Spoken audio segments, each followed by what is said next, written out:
साताऱ्याचे आमदार शिवेंद्रराजे भोसले यांनी आज चक्क रस्त्यावर उतरून खड्डे बुजवलेत। जनतेची काळजी तर त्यांना आहेच, पण कारण प्रतिष्ठेचंही आहे। कारण सातारा नगरपालिका उदयनराजेंच्या ताब्यात आहे आणि 2च दिवसांपूर्वी उदयनराजे यांनी डंपर चालवला होता। मग आज शिवेंद्रराजेंनी स्वतः खड्डे बुजवले आणि उदयनराजेंवर टीका करायला सुद्धा ते विसरले नाहीत। नुसतं डंपर चालवून शहराचे प्रश्न सुटत नाहीत असा टोला त्यांनी उदयनराजे भोसले यांना लगावला।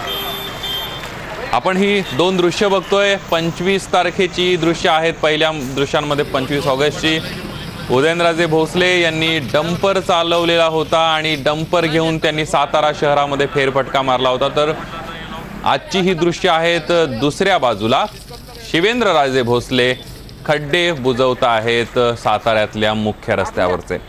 विकास भोसले आपले प्रतिनिधी आपल्या सोबत आहेत। विकास, काय अधिक माहिती? संदीप, खासदार उदयनराजे आणि शिवेंद्रराजे यांचा वाद नेहमीच आपण पाहायला मिळतो। काही दिवसापूर्वी उदयनराजेंनी डंपर चालवला होता आणि आज चक्क शिवेंद्रराजे भोसले यांनी स्वतः खड्डे मोजण्यासाठी सर्व कार्यकर्त्यांसह फौजेसह सातारा शहरात हा प्रकार सुरू होता आणि यामुळे सर्वत्र एक चर्चा सुरू आहे। मात्र गेले अनेक दिवसापासूनचा हा वाद जो आहे तो अधिकच वाढत चाललेला आहे असं दिसतंय। संदीप, धन्यवाद विकास, तुम्ही दिलेल्या संपूर्ण माहितीबद्दल।